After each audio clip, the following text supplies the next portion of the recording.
జై సద్గురు మహారాజుకు జై.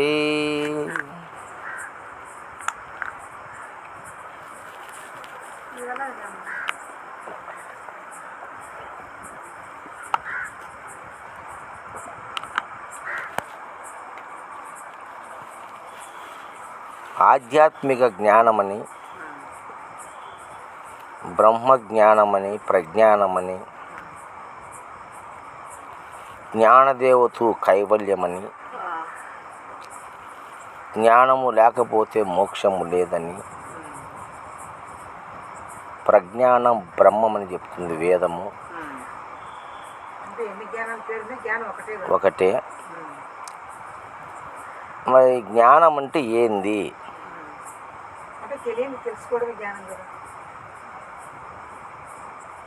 దాన్ని తెలివి అంటారు.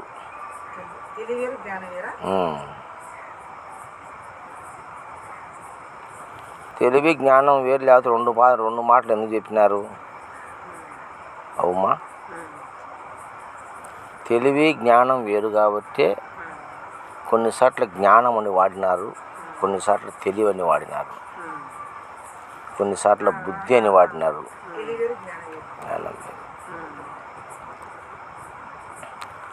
జ్ఞానం అనగా మార్పు చెందనిది. తెలివి అంటే తెలుసుకునేది. జ్ఞానం అంటే సత్యమైంది. జ్ఞానం అంటే ఎన్నటికీ మార్పు లేనిది. జ్ఞానం అంటే ఎన్నటికీ నాశనము కానిది. జ్ఞానం అంటే దేనితోనూ నశింపు కానిది. జ్ఞానం అనగా ఎప్పటికీ ఉండేది. జ్ఞానం అంటే జనన మరణములు లేనిది. జ్ఞానం అంటే శాశ్వతమైంది. జ్ఞానం అంటే ఆది మధ్యాంతరహితమైనది. జ్ఞానం అంటే ఆవగ్మానస గోచరమైనది. జ్ఞానం అంటే అవ్యక్తము, వ్యక్తము కానిది. ఈ జ్ఞానాన్ని నువ్వు ఏమని వచించలేవు. అట్టి జ్ఞానము సకల జీవరా ఆ మహత్తేంది కూడా జ్ఞానమే. మహత్తేంది జ్ఞానమే. అట్టి జ్ఞానము సర్వజీవుల యందు స్థితమై ఉన్నది. సర్వజీవుల యందు ఉన్నది అది. ఆ జ్ఞానం చీమకుంది, దోమకుంది, కుక్కకుంది, నక్కకుంది, ఎలకకుంది, ఏనుగుకుంది, మనిషికుంది, గాడిదకుంది, గుర్రానికి ఉంది. సర్వజీవులకు జ్ఞానం ఉంది. అర్థమైందా? అట్టి జ్ఞానమే భగవత్ స్వరూపమని, ప్రజ్ఞానం బ్రహ్మ అని. ప్రజ్ఞానం బ్రహ్మ. ఆ జ్ఞానమే భగవత్ స్వరూపము. ఆ జ్ఞానమే ఆత్మ. ఆ జ్ఞానమే పరమాత్మ. ఆ జ్ఞానమే సృష్టికి ఆధారము. ఆ జ్ఞానమే సృష్టి స్థితి లయములకు కారణము, కర్త అయి ఉన్నది. ఆ జ్ఞానమే అకర్త అయి ఉన్నది. అకర్త అయి ఉంది, అకర్త అయింది. ఆ జ్ఞానమే అవ్యక్తమయ్యింది. ఆ జ్ఞానమే నిరంజనమై ఉంది. ఆ జ్ఞానమే రంజనమై ఉన్నది. అంటే రెండు పక్కల పదును దానికి. అట్టి జ్ఞాన స్వరూపము సర్వజీవులు యందు ఉన్నది. దాన్ని తెలుసుకోవడమే బ్రహ్మజ్ఞానము. దాన్ని తెలుసుకోవడమే ఆధ్యాత్మిక జ్ఞానము. జ్ఞానము దాన్నే బ్రహ్మ విద్య అన్నారు. అవునా కదా? దాన్ని తెలుసుకోవాలా. ఎట్లా తెలుసుకోవాలి దాన్ని అంటే అది కంటికి కనపడదు, చెవులకు వినపడదు, రుచికి అందదు, కాళికకు వాసన ముక్కుకు అందదు, స్పర్శకు చర్మానికి అందదు. స్పర్శ లేదు దానికి, సూక్ష్మంగా ఉంది. మరి నీలో ఉండే ఏ ఇంద్రియాదులు దాన్ని తెలుసుకోలేకుండా కాబట్టి అది ఇంద్రియాతీతం అన్నారు. అవునా కదా? మరి ఏది తెలుసుకోలేనిది ఏంది? అది పంచ జ్ఞానేంద్రియములు, మనస్సు, బుద్ధి, చిత్త, అహములు, కర్మేంద్రియములు, పంచ ప్రాణములు, పంచ విషయేంద్రియాలు, పంచ అంతరేంద్రియాలు, ఈ 25 ఇంద్రియాల చేత గోచరము కానిది పరమాత్మ. 25 ఇంద్రియాలతో తెలియబడినది పరమాత్మ. బాగా ఆలోచించండి నేను చెప్పే మాట. ఈ 25 ఇంద్రియాలకు గోచరము కాని ఒక పరమాత్మ ఉంది. అది ఎక్కడా ఉంది అంటే అంతటా ఉంది, సర్వజీవుల్లోనూ ఉంది. దానికి కులము లేదు, మతము లేదు, దానికి ఆడ లేదు, మగ లేదు, దానికి ఈ జీవి ఆ జీవిని భేదం లేదు. అవునా కదా? రూపము లేదు, ఏ భేదము లేదు దానికి, ఏ భేద భావన లేదు దానికి, అభేదత్వంలో ఉంది. ఏంది అది? దాన్ని ఎట్లా మనం కనుక్కోవాలా? బాగా ఆలోచించండి మీరు.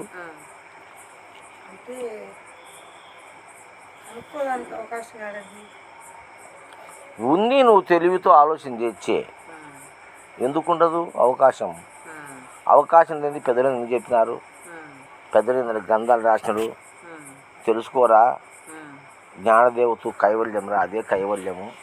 ఆ జ్ఞానం సంపాదించుకోరా, ఆ జ్ఞానాన్ని తెలుసుకోరా, ఆత్మ సాక్షాత్కారం చేసుకోరా, ఆత్మ దర్శనం చేసుకోరా అంటారు కదా.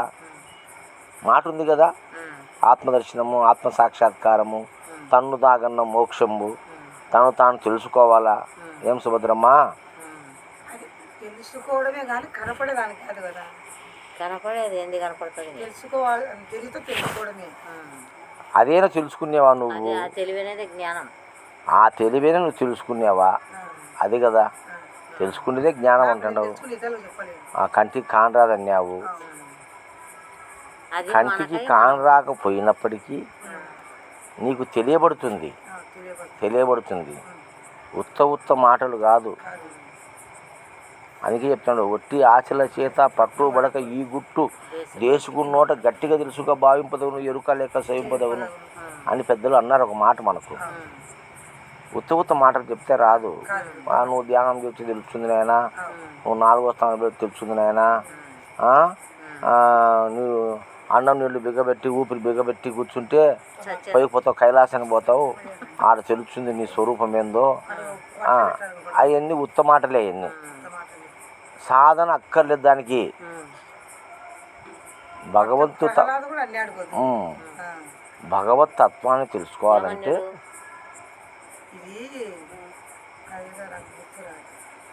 మాధవ నన్ను చూడమని తెలిసితే చాలు కానీ, మాధవ మధుసూదనాయని మనసులో తలుచుకుంటే చాలు కానీ జ్ఞానం చేత ఏం చెప్పి కలవడేది కాదండి. మాధవ మధుసూదనాయని తెలిసిన చాలును, నారాయణ మంత్రం శ్రీమన్ నారాయణ భజనం. దానికి నారాయణ అని పేరు పెట్టుకుందాం మనం. ఏంది ఆ నారాయణ? ఏంది ఆ బ్రహ్మము? ఏంది శివుడు? ఏది విష్ణువు? ఇన్ని 33 కోట్ల దేవతల పేర్లు చెప్తానమే, చక్కడ తింటుంది కుక్క తీయగా తిన్నిలే.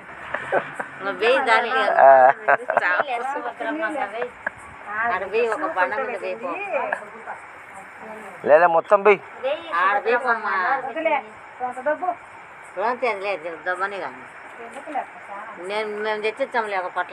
కాబట్టి 33 కోట్ల దేవతల పేర్లు పెట్టినావు. దేనికి పెట్టినావు ఈ పేర్లన్నీ? అది ఏంది? ఆ వస్తువు ఏంది? అది ఎట్టుంటుంది? ఏ రంగు ఉంది? ఏ రూపు ఉంది? అది పొడుగా, పొట్టా, లావా, సన్నమా, ఎక్కడ ఉంది అంటే కృష్ణుడు చెప్పినాడు,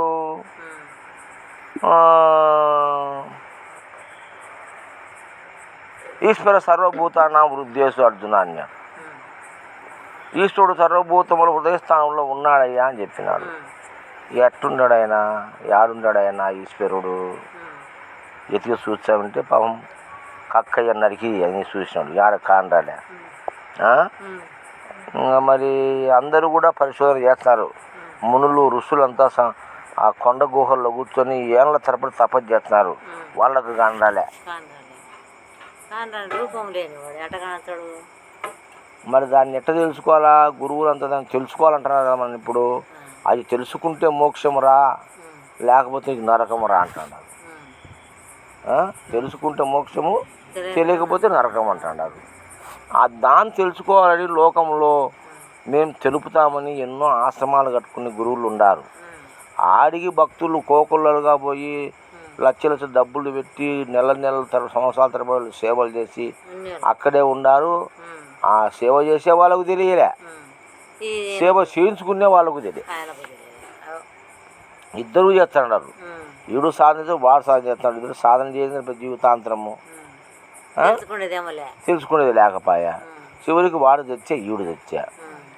సత్యాడు ఆ పెద్దలు ఉండేవాళ్ళు ఈ ఆశ్రమం నాదైనప్పుడు కొట్లాడుకొని దాని వీడు పోయింది ఒక పనికి, ఆ పని మర్చిపోయి ఇంకో పనిలో పడినారు. అక్కడ కొన్ని పద్ధతులు వచ్చినాయి, కొన్ని ఆచారాలు వచ్చినాయి, కొన్ని వ్యవహారాలు వచ్చినాయి, కొన్ని కట్టుబాట్లు వచ్చినాయి. అవునా కదా? కొన్ని నియమాలు పెట్టుకున్నారు. ఏదో అసలు దాన్ని విడిచిపెట్టి చీకట్ల 4 వేయాలి, సన్నిల స్నానం చేయాలా, ఈ బుద్ధి రుద్దుకాల, మౌనంగా కూర్చో ధ్యానం చేయాలా, ఏదో ఒక మంత్రాన్ని జపించాలా. నువ్వేం దేనికోసము? పరమాత్మను తెలుసుకొని పోయి ఇవన్నీ చేస్తున్నావు. నువ్వు పోయింది ఒక పని, చేసేది ఒక పని. అవునా కదా? మరి నీకు ఎట్లా పరిస్థితి తెలిసేది? ఎట్లా తెలుస్తుంది? ఆడ కూర్చొని ధ్యానం చేస్తాను. ధ్యానం ఏంది కానిస్తాను? ధ్యానంలో అష్టాంగ యోగములు, నవవిధ భక్తులు, పంచముద్రలు, తపస్సులు, యజ్ఞాలు, యాగాలు, వ్రతాలు, అభిషేకాలు, ఇలా అనేకము పెంచుకుంటా పోతున్నారే కానీ ఇవన్నీ ఎవరి కోసం చేస్తున్నాం, దేనికోసం చేస్తున్నాం, ఇది చేసే ఫలం వస్తుందా రాదనేటువంటి విచక్షణ జ్ఞానాన్ని కూడా మర్చిపోయి కొంతమంది పెద్దలు చెప్పడానికి సాధ్యం కాక, తెలిపడానికి అర్థం కాక ఈ పనులన్నీ పెట్టారు వాళ్ళకు. ఏదో ఈ మంత్రం చెప్పించు 108 సార్లు, ఈ జపత్రం 3 సార్లు చెప్పించు, నీళ్ళలో మునుగు, చల్లీలో మునుగు, చాతుర్మాస వ్రతం చేయి, కార్తీక మాసంలో వ్రతం చేయి, మాఘమాసంలో వ్రతం చేయి, సత్యనారాయణ వ్రతం చేయి, ఇటన్నీ కల్పించారు. ఇంకా ఏది అది కాక, అది చేయడం చేత కాక, అది చేయడం చెప్పని ఇని చేత కాలే. వాడు తెలుసుకోలే, ఈడు తెలుసుకోలేక ఒరే అదంతా కాని పని మనకు దాంతో ఏం పని అని ఇదో ఈ పనులు తెచ్చి దేవుడు నీ చల్లగా కరుణించారా, నీ పిల్లం బిడ్డను బాగా చూచాడు, మీకు అష్టేశ్వర భోగభాగ్యాలు ఇచ్చాడు. నేను చెప్తాను అందరికీ, అష్టేశ్వర భోగభాగ్యాలు కలుగు కాక లెక్కి చివరన్న నాశనం అవ్వద్దు, ఆరాధన అవ్వద్దు. అట్లా వాళ్ళు చెప్పి వాళ్ళు నట పెడతా ఉన్నారు, అట్నే ఉండారు. ఇది విమర్శన చేయడం కాదు. నేను తెలుసుకోవాలా, మనం ఎట్లా దాన్ని తెలుసుకోవాలా, ఏ విధంగా తెలుసుకోవాలా. వచ్చడమమ్మ అంటే ఉపయోగం వచ్చింది, లాభము ఎట్లా చేద్దాము అని చెప్పేసి ఆలోచన చేసుకుంటూ మరి ఇంతకాలము ఎన్నో ఏండ్లుగా యుగాలుగా జరిగిపోతానే ఉంది. అన్నమయ్య పాపము ఎంతో బాధపడి ఏడ్చి అని తెచ్చి అన్నమయ్యకేమో వెంకటేశ్వర స్వామి కనపడినాడు. సినిమాలు చూసిన వెంకటేశ్వర స్వామి ప్రత్యక్షమయ్యి ఆయన అంటే ఆయన కనపడా, రామదాసుకు రాముడు కనపడా. అవునా కదా? వెంకటేశ్వర స్వామి దేవుడు కాదు, ఎందుకంటే దేవునికి రూపం లేదు. వీళ్ళ రూపాలతో కనపడినారు వాళ్ళు. వెంకటేశ్వర స్వామి రూపాలతోనే కనపడినాడు, రాముడు రూపంతోనే కనపడినాడు, అందరు రూపాలతోనే కనపడినారు. అంటే రూపాలతో కనపడే దేవుడు కాదు, ఎందుకంటే భగవంతుడు రూపనామ క్రియారూపణ మనకు శాస్త్రం చెబుతూ ఉంది. మరి ఇల్లు దేవుళ్ళు అంటే ఎట్లా? కుదరదు. అది వాళ్ళు భక్తులు, దేవతలు కావచ్చు వాళ్ళు, కానీ ఆ మూల భగవంతుడు ఉన్నాడే దేవుడు, వాళ్ళు కాదు. ఈ దేవతలు కావచ్చు, మరి పరమాత్మ స్వరూపం వాళ్ళు కాదు. పేర్లు పెట్టుకున్నాడు, శ్రీకృష్ణ పరమాత్మ అని పేరు పెట్టుకున్నాడు ఆయన.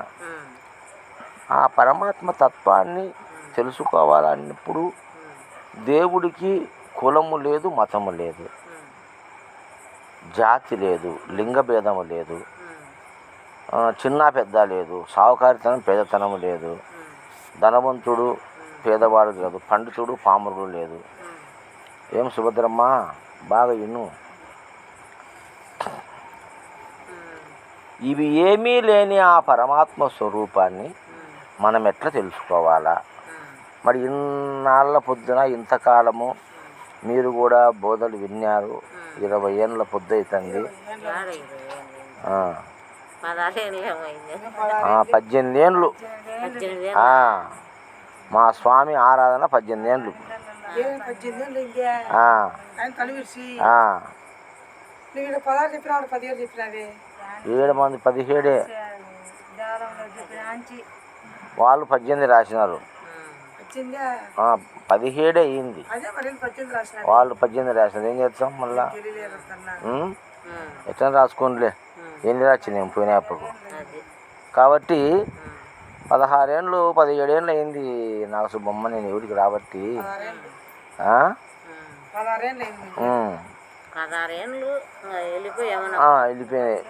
ఏళ్ళు సంక్రాంతికి 16 17 పడినాయిలే. ఈ 17 సంవత్సరాల కాలంలో 16 సంవత్సరాల కాలంలో మీరు బోధలు విన్నారు, ఎన్నో విన్నారు. మరి ఆత్మ అంటే నేను, నేనంటే ఆత్మ, ఎరుక, పరిపూర్ణము అన్ని రకాలు చెప్పుకున్నాం మనం. మరి ఎక్కడో లేరా దేవుడు, నీలోనే ఉన్నాడు. ఎక్కడో దేవుడు కానీ కక్కసపడితేనని దూరం చెప్పినట్టుగా ఎక్కడో లేడు దేవుడు, నీలోనే ఉన్నాడని అందరూ చెప్తున్నారు. రాను మర్చి తన్ను దాగన్న మోక్షము నేనెవరు అని తెలుసుకోరా అని అన్నాడు. మరి ఎవరా నేను? అది మార్పు చెందనిది. ఇన్నిసార్లు ఎందుకు చెప్తాను నేను మీకు? మీలో నుంచి ఏమైనా సమాధానం వస్తుందేమని చెప్తున్నాను నేను. అది మార్పు లేనిది, స్త్రీ పురుష భేదము లేనిది. అది పురుషుడు కాదు, స్త్రీ కాదు, నపుంసకుడు కాదు, అవునా? సావుకారి కాదు, పేదవాడు కాదు, పండితుడు కాదు, పామరుడు కాదు, రాజు కాదు, మంత్రి కాదు, భటుడు కాదు, అవునా కదా? మరి కులము లేదు, మతము లేదు, ఏది లేవు. దానికి ఏమీ లేనిది యాడుంది? నీలోనే ఉంది అన్నాడు కదా. అది ఏంది? ఇవన్నీ లేనిది నీలో ఉంది అన్నాడు. అది ఏంది మీరు గుర్తించినారా? దైవమేది. ఏంది ఇది? దైవం అంటే మరి తెలియబడుతుందా? నీకు తెలియబడదు కదా. మరి నీలోనే గుర్తించమన్నాడు. తన్ను తాకన్నా మోక్షము నేనేరా, ఏ నోట విన్నా నేనేరా, నేనే 4 వేదములు ఉపనిషత్తులో నెల్ల భాష్యంలో సన్నసించు సర్వేత్తలు నన్నే. ఆ నేను ఎవరు? నీలో ఎవరు? మనసా, బుద్ధ్య, చిత్తమా, ఎన్ని పేర్లు పెట్టుకున్నావు? అవన్నీ కాదు, అవన్నీ పేర్లే. నీవెవరో నీ అనుభవంలో నువ్వు తెలుసుకున్నావా? ఇంత బ్రహ్మజ్ఞానాన్ని ప్రబోధించిన నేను, మీరు అందరం కలిసి ఉన్నాము. మీరు ఇన్ని భేదభావాలు దేవునికి నేను చెప్తున్నాం. ఈ అన్ని గుణములు కలిగిన వస్తువు నీలో ఎక్కడుంది? ఏం సుభద్రమ్మ, నిన్ను నీవు పరిశీలన చేసుకో, ఎతుకులాడు నీ దేహంలో.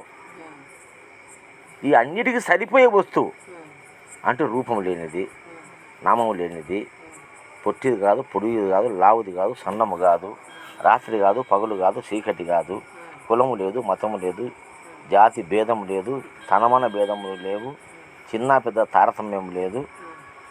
అవన్నీ లేనిది నీలో ఏందుంది?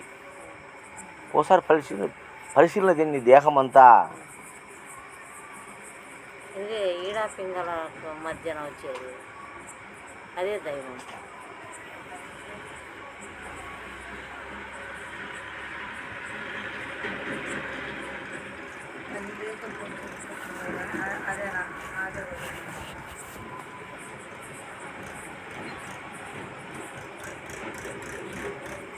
ఏది లేకపోతే నీ ఉనికికి ప్రమాదము.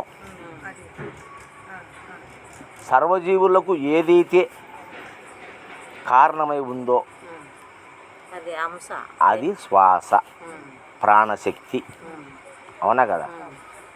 దానికి కులము లేదు, మతము లేదు, ఆడ మగ తేడా లేదు. సర్వజీవులకు ఒకటే, మార్పు చెందనిది ఒకటి ఉంది కదా. ఈ ఉచ్ఛ్వాస నిశ్వాస ప్రాణశక్తి అనుకో, అవునా కదా? ఇది ఒకటి. మనలో. తర్వాత ఇంకోటి రెండోది ఏంది, ఒకటి శ్వాస చెప్పినావు, మార్పు లేనిది. అన్ని జీవులకు అది సమానంగా ఉంది. అది లేకపోతే అన్ని జీవులు అంతమైపోతాయి. అది ఉంటేనే అన్ని బాగుంటాయి. కాబట్టి అది ఒకటి మనకు ప్రధానంగా కనపడింది నీ దేహంలో, అవునా కదా. ఇంకా ఉన్నాయి కొన్ని, ఏంటవి? రెండోది అంటే అన్నం. అన్నం కాదు, ఆకలి. అదే ఆకలి, అన్నం తింటే కదా. అన్నం కాదు, అన్నంలో మార్పు ఉంది. బిర్యానీ ఉంది, పలవా ఉంది, చిత్రాన్నం ఉంది, దాంట్లో మార్పు ఉన్నాయి. ఆకలికి మార్పు లేదు. పదార్థాల్లో మార్పు ఉంది కానీ ఆకలిలో మార్పు లేదు. ఆకలి అందరికి ఉంది, పేదవాడికి ఉంది, ధనవంతుడికి ఉంది, అన్ని కులాల వారికి ఉంది, అన్ని మతాల వారికి ఉంది, అన్ని జీవులకు ఉంది, సమానంగా ఉంది కదా. ఏ మార్పు లేనిది, అందరితో సమానంగా ఉండేది. మొదటిది శ్వాస, రెండోది ఆకలి, అవునా కదా. చెందింది కాదు ఆకలి. మూడవది నిద్ర. చూసినావా ఎంత సులభంగా మన సమాధానం దొరుకుతుండయో. ముందు చెప్పుకున్నాం కాబట్టి ఇన్ని సులభంగా దొరుకుతుండయి. ఈ విధంగా ఆలోచన చేయాలి మనం. నిద్ర దాని గురించి అందరు చెప్పింది వేదాంతం అంతా. చతుర్వేదాలు కానీ ఉపనిషత్తులు కానీ భగవద్గీత కానీ భగవంతుని దేవుడు దీంట్లోనే చెప్పారు భగవంతుడని, అవునా కదా. నిజమా కదా ఈ మాట. శ్వాసను భగవంతుడు అని చెప్పినాయి. నీలో ఉంది ఎత్తుకోమన్నారు. ఆకలి నీలో ఉంది ఎత్తుకున్నాడు. మార్పు చెందింది అది, అందరికి సమానమే, అవునా కదా. అందరూ నోట్లో పెట్టుకుని నమిలి మింగాల్సిందే. కడుపు కోసి ఊరు పెట్టుకోవాలి లోపల, అవునా కదా. తినాల్సిందే. నిద్ర అందరికీ సమానమే. ఎట్లా వండుకొని పరికరాలు వేరుగా ఉండొచ్చు, నిద్ర ఒకటే. అందుకే అని చెప్పిన లక్షాధికారి అయిన లవణం అన్నమే కానీ బంగారు గులికలు మింగబోరు అని చెప్పినాడు. కాబట్టి ఆకలి, నిద్ర. మూడవది ఆనందం. ఆనందం సర్వ జీవులకు ఉంది. కాబట్టి ప్రపంచంలో అన్నీ నేర్చుకుంటాం మనం. ఏమ్మా ఈ మాట జాగ్రత్తగా విను. గాలి పీల్చేది ఏమన్నా నేర్చుకునేవా? గాలి పీల్చేదానికి ఏమైనా స్కూళ్ళు పెట్టినారా? ఇట్లా పీల్చుకుంటే నువ్వు బాగా బతవులా సత్తావురా అని స్కూళ్ళు పెట్టినారా? ఆకలికి స్కూళ్ళు ఉన్నాయా? నిద్రకు స్కూళ్ళు ఉన్నాయా? ఆనందానికి స్కూళ్ళు ఉన్నాయా? అందరూ సంసారం చేస్తున్నారు. కుక్కలు చేస్తున్నారు, నక్కలు చేస్తున్నారు, బరిగొడ్డు చేస్తున్నారు, మంత్రులు చేస్తున్నారు. ఇన్నిటికి చదువు ఉంది. ఈ 4 గంటలకు చదువు ఉందే? ఇది భయమా? భయం సర్వజీవులకు ఉంది సహజంగా, అది కూడా ఉంది. కానీ దానికి చదువు అవసరంలే. స్కూళ్ళు అక్కర్లే, ఆశ్రమాలు అక్కర్లే, గురువులు అక్కర్లే. గురువులు అవసరమా? ఇప్పుడు ఒక అబ్బాయికి అమ్మాయికి పెళ్లి చేస్తారు, ఇంకా డైరెక్ట్ శోభనం చేస్తారు. వాళ్ళ తంటల వాళ్ళు పడతారు. మేము ట్రైనింగ్ ఇచ్చినారా ముందేమన్నా? బళ్ళు ఉన్నాయా? స్కూల్లో ఏమైనా తెలిసినారా దానికోసము? లేదు. ఇట్ట పండుకొని నిద్రపోవాలా అని ఏమన్నా అయ్యవాళ్ళు ఉన్నారా నిద్ర గురించి చెప్పడానికి? ఆకలి గురించి చెప్పడానికి అయ్యవాళ్ళు ఉండరా? లేదు. దైవ నిర్ణయాలు దీంట్లో ఇవే దైవాలు. వీటినే దైవాలు అన్నారు. దేవుడు అంటే ఏం కాదు, ఇయే. నీలో ఉన్నది ఏ తారతమ్యం లేనిది, కులమతాలకు అతీతమైనది, సర్వజీవులకు సమానంగా ఉండేది ఇవే కదా. ఆకలి, నిద్ర, భయం 5 నములు. ఇవి 4. శ్వాస వీడికంతా ఆధారం. ఇవి అందరికీ సమానమే కదా, అవునా కదా. మరి దేవుడు ఇంకొకడు దేవుడు. మీరు ఎందుకు వేరే దేవుడు ఎవడో ఊహించుకొని కళ్ళు మూసుకొని తలకాయ ముబ్బు తల్లు మూసుకేముంది?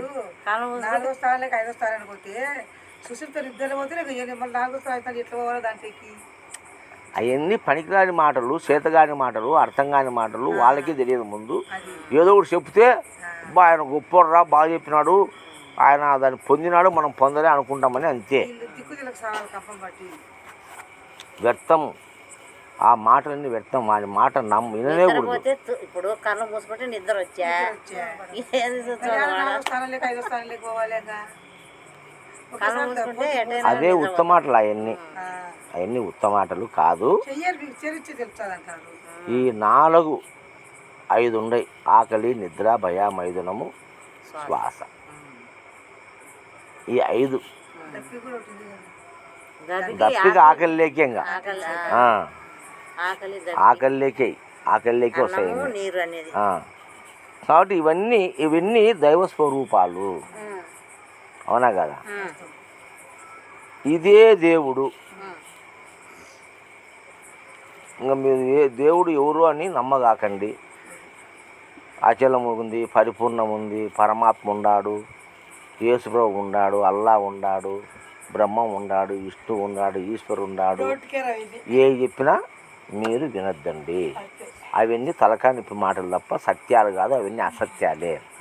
సత్యమైన భగవంతుడు నీలోనే ఉన్నాడు. ఆకలే నీకు దేవుడు. నీలో ఆకలి.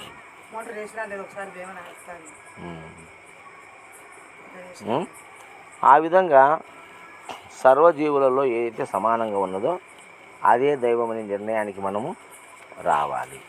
అర్థమైందే? కాబట్టి ఈ ఐదు మనము ఎవరిని చూసి నేర్చుకోము.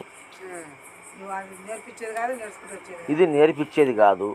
దీనికి బళ్ళు లేవు, దీనికి అయ్యవాళ్ళు టీచర్లు లేరు. స్వతహాగా ప్రతి జీవికి ఇది వస్తాయి. అందుకే చదువు శాస్త్రము లేలరాజీవ సమమైన బోధ చెందగలిగితే సౌఖ్యముల జీవాన్ని. సమమైన బోధ అంటే అన్నిట్లో సమానంగా ఉండేది. అన్ని జీవరాశులు సమానంగా ఉండేది సమమైన బోధ అంటే. అన్ని జీవరాశులు సమానంగా ఏది ఉంది? ఆకలి ఉంది అందరికీ.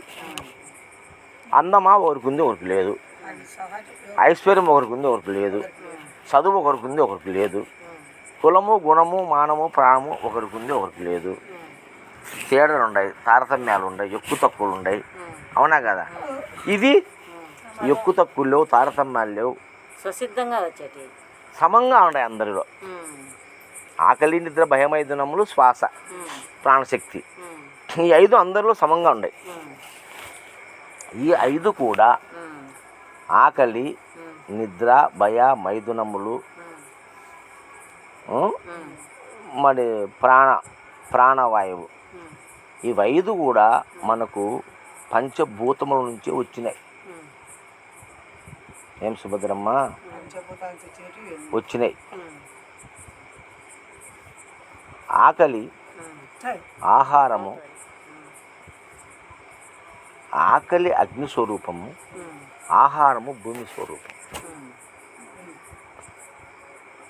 ఏమి? దాహము కూడా అగ్నిస్వరూపం. దాహము కూడా అగ్నిస్వరూపం. నీరు, దాహం తీరేది నీరు, జలస్వరూపం. అవునా కదా? దాహం అంటే పుట్టేది అగ్నిస్వరూపమే. ఆకలి దప్పులు అగ్నిస్వరూపాలే, వేడితో వస్తాయి. వాటికి ఆ ఆకలి దప్పులను తీర్చేది భూమి, నీరు. భూమి, నీరు ఆకలి దప్పులను తీర్చాయి.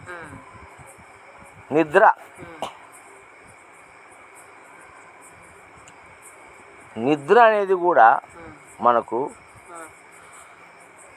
పంచభూతాలలోకి పోతే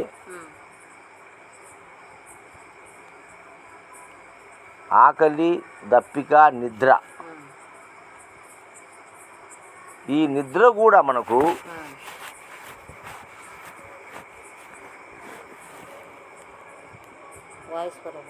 వాయుస్వరూపం కాదు. నిద్ర కూడా అగ్నిస్వరూపమే. నిద్ర కూడా అగ్నిస్వరూపమే. ఎందుకంటే నిద్ర పట్టాలి మనకంటే అన్ని అవయవాలు ఇంకిపోవాలి. ఎక్కడ తేమ ఉండకూడదు. ఎక్కడ తేమ ఉండే నిద్ర రాదు మనకు. అందుకే నిద్రపోయే వ్యక్తి ఒళ్ళు వేడిగా ఉంటుంది. అర్థమైంది? మన శ్వాస కూడా వేడిగా ఉంటుంది. అది కూడా అగ్ని స్వరూపమే. నిద్ర కూడా అగ్ని స్వరూపమే. అంటే ఆకలి భూతత్వము, దప్పిక జలతత్వము, నిద్ర అగ్నితత్వము, ప్రాణము వాయుతత్వము, భయము ఆకాశతత్వం, భయము ఆకాశతత్వము, శ్వాస ఉందే ఈశ్వరతత్వం. అది శ్వాస ఈశ్వరతత్వం. ఈ ప్రాణం అంటవే, ఈ ఈ శ్వాసలో ప్రాణం ఉంది. శ్వాస వేరు ప్రాణం వేరు, శ్వాస వేరు ప్రాణం వేరు. ప్రాణము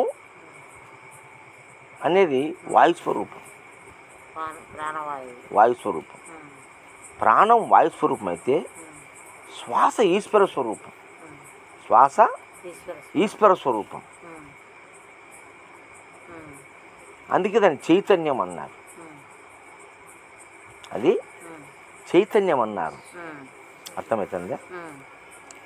శ్వాస చైతన్యం. దాన్నే ఈశ్వర సర్వభూతాన వృద్ధేశు అర్జున అని చెప్పిన. కాబట్టి ఈ విధంగా పంచభూతముల సారమే ఇవి కూడా వేరుగా లేవు ఇక్కడ. ఒకటి భూమితత్వము, ఒకటి జలతత్వము, ఆకలి భూమితత్వము, దప్పిక జలతత్వము, నిద్ర అగ్నితత్వము, మరి శ్వాస వాయుతత్వము, ఆకాశతత్వము, భయము, క్రోధము, కామము, ఇవన్నీ ఆకాశతత్వాలు. మైథునం ఆనందం, ఆనందం కూడా ఆకాశతత్వం. అర్థమైందా? ఇట్లా పంచభూతాలతో నిర్మాణమైన ఈ దేహంలో ఆ పంచభూత తత్వాలే మన శరీరంలో స్టాండర్డ్గా ఉన్నాయి. అంటే మార్పు సర్వజీవులందు సమంగా ఉన్నాయి. అది నీ నిజ స్వరూపమని నువ్వు భావించు. అదే నీ నిజ స్వరూపము. రెండు లేదు, దానికే 1,00,000 పేర్లు పెట్టుకున్నారు. అచలం అన్నారు, పరిపూర్ణం అన్నారు, పరమాత్మ అన్నారు, పరబ్రహ్మం అన్నారు, సదాశివుడు అన్నారు, ఈశ్వరుడు అన్నారు, బ్రహ్మం అన్నారు, విష్ణువు అన్నారు, 33 కోట్ల దేవుడు వినాయకుడు అన్నారు. 33 కోట్ల దేవతల పేర్లన్నీ మనం పెట్టుకున్నాము ఈ 5 వస్తువులకే. ఆ 5 వస్తువులు నీలో కుక్కలో సమానంగా ఉన్నాయి. మిగతా అన్నీ వేరువేరుగా ఉన్నాయి. ఆకలి, నిద్ర, భయం, మైథునములు అన్ని జీవరాశులు సమంగా ఉన్నాయి. ఏదైతే సమంగా ఉందో అది పరమాత్మ. అవునా కదా? సమానంగా ఉండే పరమాత్మ. అందుకే సమమైన బోధ అన్నారు. దీనికి చదువు శాస్త్రాలు అక్కర్లేదు. ఈ 5 మనం అనుభవించడానికి చదువు అక్కర్లే, శాస్త్రం అక్కర్లే. ఏ శాస్త్రము అక్కర్లేదు కదా. తినడానికి చదువు శాస్త్రం ఎందుకు? ఆకలి అయితే తింటాము. నిద్రపోవడానికి వీటికల్లా ఏ చదువు ఇవన్నీ అక్కడే సమభావం ఉన్నాయి కదా. మరి గురువు దేవుడు ఎందుకు కావాల్సి వచ్చింది? అది తెలిపేదానికి, తెలుసుకునే. గురువు దేవుడు కాదు, తెలిపినాడు కాబట్టి దేవుడు అన్నావు అంతే. తెలుసుకున్నాక గురువే శిష్యుండాయే, శిష్యుండే గురువాయే. గురువు శిష్యుల మధ్య గుర్తు ఒకటాయే. అయిపోయింగాడు గురువు అన్నాడు లేడు. కాకపోతే కొంతమంది దొంగ గురువులు ఎప్పుడు మమ్మల్ని మీరు పూజించాలా, ఎప్పుడు మమ్మల్ని ఎత్తి పెట్టుకొని ఊరేగాలని, గురువుకు శత్రువులు శుశ్రూషలు చేయాలా, తనమనతను అర్పించాలా, అన్నీ నీకు ఇచ్చాక వాడెట్ట బస్సు వచ్చాడు.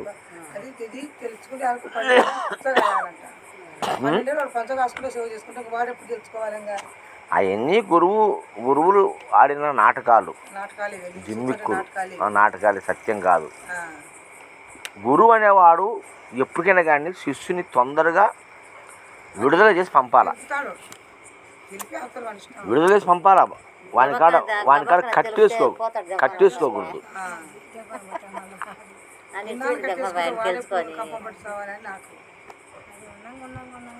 పోవద్దు. వాడు సంసారం న్యూస్ పెట్టుకుని ఎల్లకాలం మనకి భార్య బిడ్డలు, సంసారం, ఇల్లు, వాకిలి తోడు పుట్టిందిగా నీ సేవ చేయి. నీకే తప్పది, తెలియనితనము. కొంతమంది గురువులు వాళ్ళు సులాభం కోరి వాళ్ళు రాసిన మాటలు ఇవన్నీ పట్టుకుని ఊగులాడుతూ మనము గురువుకు అన్ని చేయాలా, గురువుని నిందించకూడదు, అది చేయకూడదు ఇది చేయకూడదు అని ఆ గురువు నెత్తిన పెట్టుకుని జీవితాంతం ఊరేగుతున్నావు నెత్తిన పెట్టుకొని ఏమొచ్చది?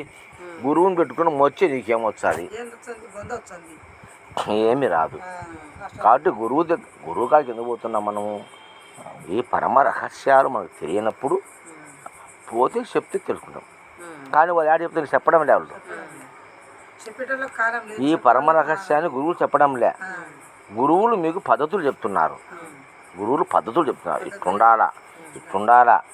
గురువు కన్నా ముందు నడచకూడదు, గురువు కన్నా వెనక నడచకూడదు, గురువు నీడ తొక్కకూడదు, గురువు తినకుండా మీరు తినకూడదు, గురువు పండుకోకుండా మీరు పండుకోకూడదు, అడుగు పెట్టి నడచకూడదు, గురువు లేకముందే లేయాలి నువ్వు, గురువు పడుకుంటే పండుకోకూడదు, గురువు పడుకున్నాక పండుకోరా, గురువు లేకముందే లేయాలి. చూడు ఎంత కండిషను.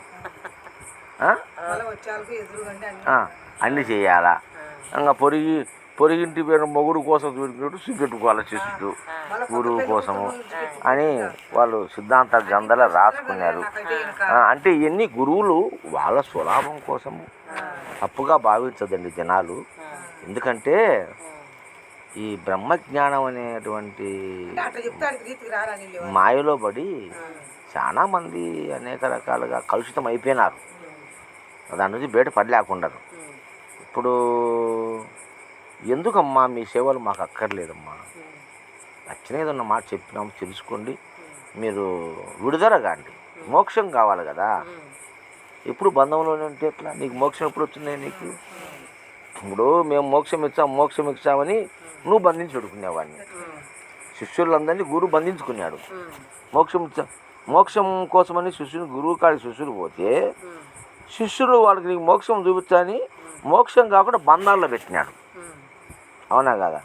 బంధాల్లో పెట్టి నిన్ను నానాక హింసలు, ఇంటికి పోకూడదు, ఇన్నే ఉండాలా, పెళ్ళాం పిల్లలు నువ్వేనా సాకేది, ఎవడు పెడతాడు సాకిన పుట్టించుకోడు సాకలేరా, సీమకు లేని ఆహారం సీమకు ఉంది ఆహారం నీకు లేదా, మరి శివుడాగ్ని సీమైనా గుట్టదన్నారు.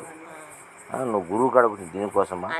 నువ్వు మోహంలో పడినావు, నువ్వు మాయలో పడినావు, పెళ్ళాం పిల్లలని ఆరాట పడుతున్నావు, అదే నరకం నీకు అని చెప్పే గురువులు ఉండారు. ఇప్పుడు భయం పెట్టేవాళ్ళు ఉండరు. నువ్వు అన్నీ మర్చిపో, ఆశ్రమంలో ఉండు, పొద్దున్న లేచింత తులసి నీట్గా క్లీన్ చేయి, ఆశ్రమ సేవ చేయి, అది 4 శత్రువుల శుశ్రూషలు చేయాల,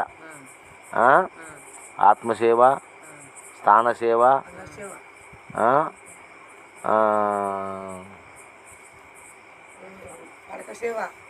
అదేలే ఆత్మసేవ, స్థానసేవ,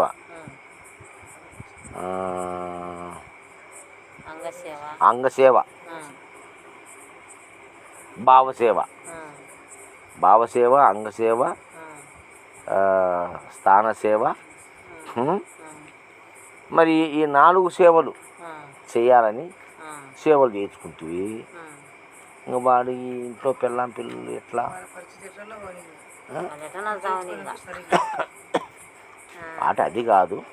గురువు నిజమైన గురువు అయితే శిష్యుని సమస్యని తొందరగా తీర్చేసి ఇంటికి పంపించాలి. ఆ కృతజ్ఞభావం ఆ శిష్యునికి ఉంటే అప్పుడు వచ్చి గురువు యొక్క క్షేమ సమస్యను తెలుసుకుంటాడు, గురువు సాయం చేస్తాడు.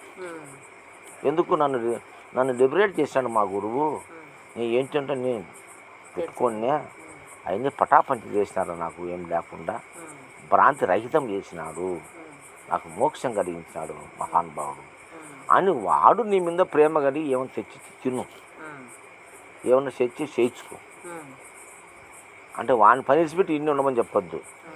వాడు ఒకవేళ 2 నాళ్ళు ఉన్నాయి, ఏం నాయన 2 నాళ్ళు ఏమి ఇచ్చి నువ్వు ఇంటికి పోవా, పిల్లం బిడ్డలు ఎట్లా నువ్వు ఇక్కడ ఉంటే పోనాయన ఇంటికి చూసుకోపో అని పంపించాలి మనం. నిజమా కదా? వాడు నిజమైన గురువు. అవునా కదా? కాబట్టి ఆ విధంగా అనేది ఉండకూడదు.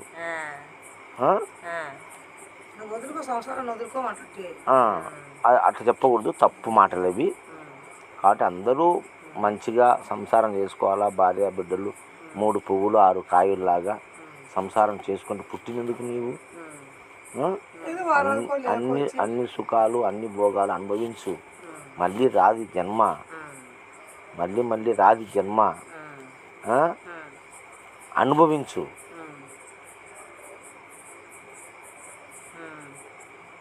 అనుభవిస్తే కదా ఆనందం వచ్చేది మనకు. నువ్వు సత్తుచిత్తు ఆనంద స్వరూపుడు కదా. చూడు ఎక్కడెక్కడ ఆనందం ఉంది మనకు. కడుపు నుండి అన్నం తింటే ఆనందం ఉంది, ఆకలి తిరిగితే ఆనందం, సుఖంగా నిద్ర తీరితే ఆనందం, భయము తీరితే ఆనందం, మరి సంభోగ చేస్తే ఆనందం. అవునా కదా. కాబట్టి ఈ 4లో ఆనందం ఉంది కదా. ఆనందం బ్రహ్మ, అదే బ్రహ్మం. కాబట్టి నీకు సులభంగా దొరికే ఆనందం ఈ 4 కూడా.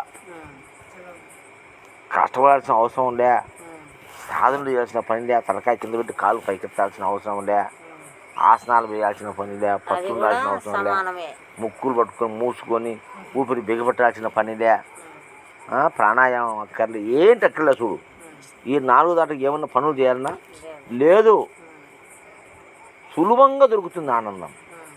ఆకలి అయ్యింది తింటే ఆనందం,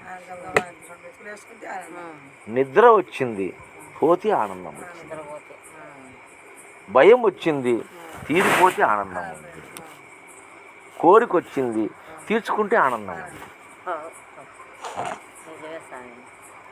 ఇవన్నీ సర్వజీవులకు సమానమే, అందరికి సమానమే. ఆనందం ఎక్కడుంది? నీ దేహంలోనే ఉంది.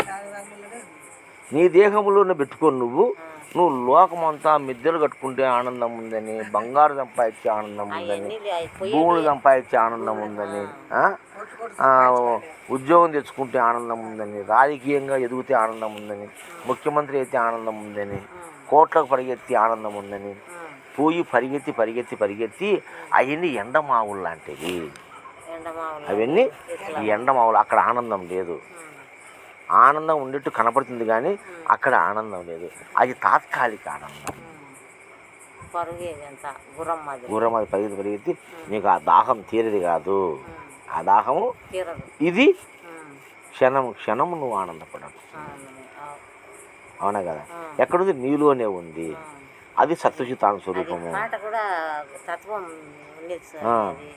బ్రహ్మానందము తెలిసిన వారికి ఇది బ్రహ్మానందము.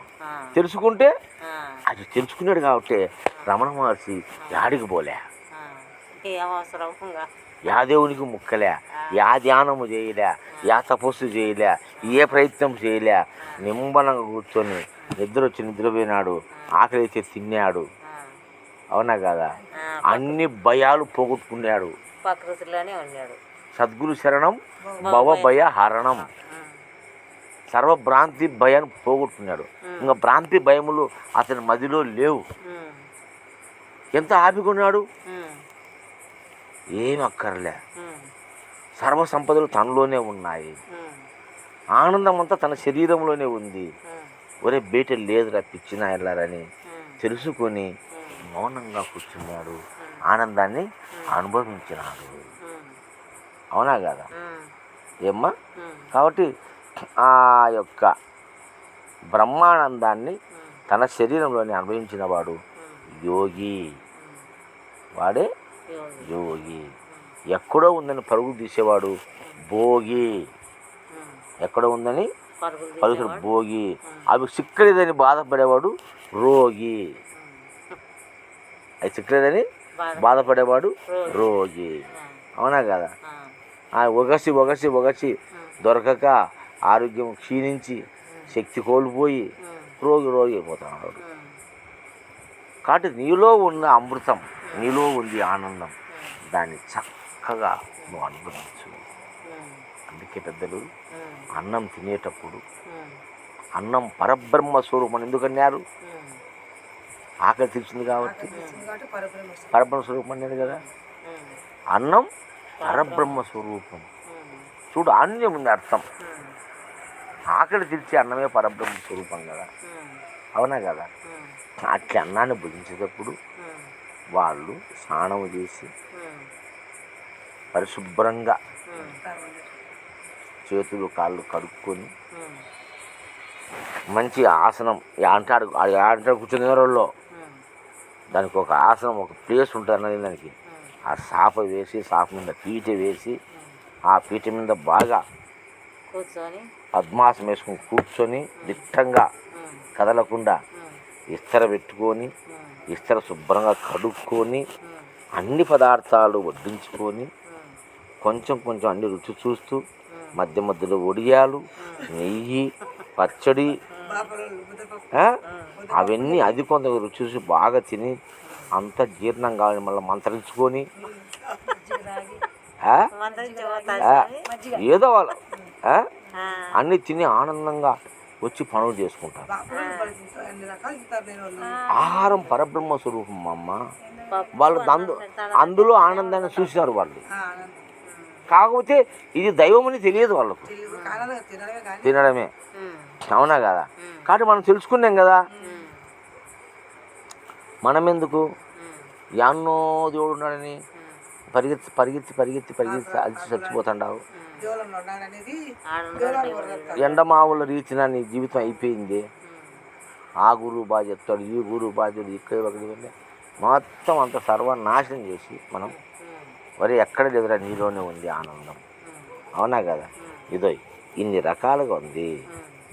ఆకలి రూపంలో ఆనందం ఉంది, నిద్ర రూపంలో ఆనందం ఉంది, భయం తొలగిపోతే ఆనందం ఉంది,